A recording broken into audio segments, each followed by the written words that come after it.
Halo bos, assalamualaikum. Ketemu lagi dengan Alay bos. Kesempatan pada pagi hari ini yaitu tepatnya pas tanaman cabai rawit rajolai ini sudah usia 30 hari setelah semai ya. Jadi semai cabai rawit rajolai ini 30 hari setelah semai. Di sini dilakukan pengepalan ya, karena mau langsung ditanam langsung, karena musim daerah Alay ini kayaknya udah jarang-jarang hujan bos. Kalau anda ini musim penghujan mungkin ini langsung dicabut, langsung ditanam di lahan. Karena ini musimnya jarang-jarang hujan atau bisa dibilang mau musim kemarau ya. Jadi bibit rajolai ini sebelum ditanam dilakukan pengepalan gitu bos ya. Dilakukan pengepalan terlebih dahulu, dan tingginya ini kurang lebih sekitar 15-20 cm ini bos ya. Ini ada hampir 1 kilan ya, 1 kilan ya. Padahal ini umurnya kayaknya daunnya masih muda banget ini bos.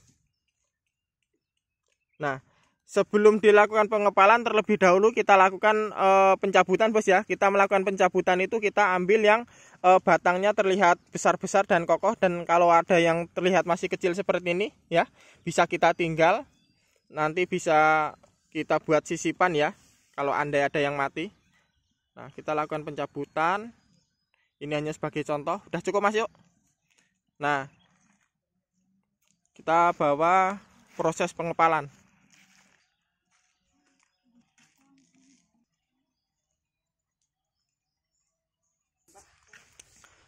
Nah, sebelum dilakukan pengepalan bos, ini ada kawan-kawan kita, bisa kita sapa.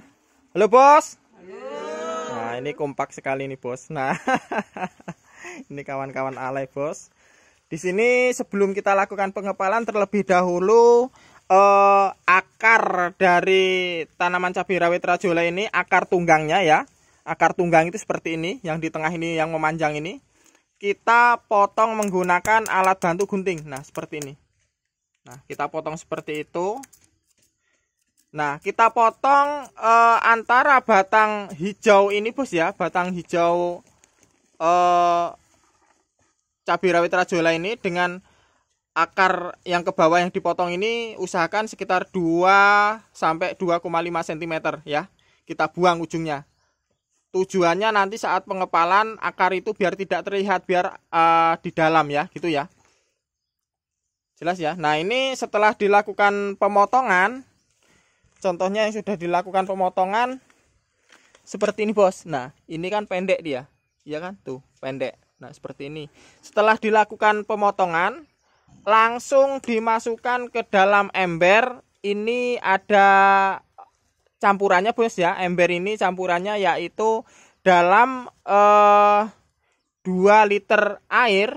2 liter air dikasih LOB-nya 20 mili sampai 30 mili. Ini LOB nih bos. Cuman ini adanya udah rusak. Kalau nggak ada LOB boleh menggunakan Vertivor, boleh juga menggunakan M4 gitu bos ya. Ini tujuannya LOB, M4 atau Vertivor itu tujuannya untuk memperbaiki akar-akar yang terputus gitu bos ya. Nah, ini kan udah jelas dia terpotong, udah pasti putus ya.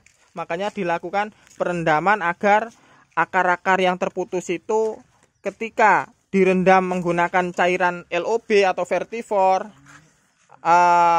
atau M4 atau agen hayati lainnya, itu biar cepet sembuhnya gitu bos ya. Tujuannya seperti itu. Makanya ini direndam, nggak perlu lama-lama bos, cukup 5 menit apa 1 menit pun, yang penting udah tercelupkan dengan ramuan ini tadi, lalu kita kumpulkan dan lalu kita lakukan pengepalan. Nah, pengepalan sendiri ini tanah yang digunakan itu hanyalah tanah murni atau tanah biasa, tidak ada pupuknya ya. Tanah biasa, asalkan yang penting dia lembab ya, tapi gembur ya. Tanah biasa tapi gembur, tidak ada campurannya apa-apa. Jangan sampai ada bongkahan-bongkahan yang terlalu keras. Nah, proses pengepalannya seperti biasa bos ya, yang dilakukan dulu-dulu itu. Nah, tuh panas sebelah sana bos, karena ini memang musim kemarau. Ini yaitu sekarang tepatnya tanggal 12 bulan April tahun 2020. Dan proses pengepalannya bisa Anda lihat seperti ini. Nah, ini sama Mbok D tuh. Nah ya tuh seperti itu. Tuh cukup pengepalannya 2 kali aja udah cukup. Cepet kan bos? Nah seperti itu dan dilakukan sampai selesai.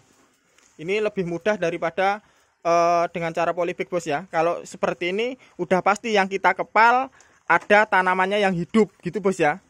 Jelas ya. Tapi kalau kita polybag belum tentu yang kita isi dia hidup gitu loh. Kalau ini udah pasti hidup. Jadi kita nggak sia-sia andai kita mengupah gitu bos ya. Nggak ngono bu ya. Oh iya. Dan pengepalan ini bos dilakukan di tempat naungan ya. Alhamdulillah Ale punya saung ini atau gubuk di bawah saung. Kalau setelah di pengepalan seperti ini jangan sampai terkena sinar matahari bos ya. Nanti dia bisa layu. Andai nanti ini layu, ya itu udah pasti layu bos ya, karena dia stres karena terjabut pertama tadi.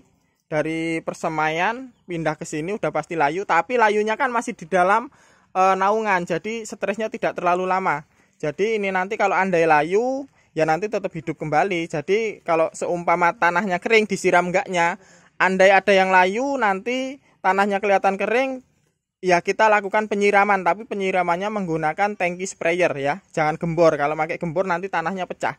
Dan di sini nanti usahakan selama 1 minggu, kurang lebih 1 minggu di pengepalan. Setelah 1 minggu di pengepalan nanti baru kita lakukan penanaman ketika akar tumbuh tipis-tipis dari pengepalannya itu sendiri bos ya. Jelas ya.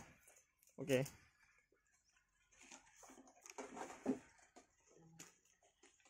Oke bos, cukup sekian. Subscribe channel ini untuk episode berikutnya. Terima kasih.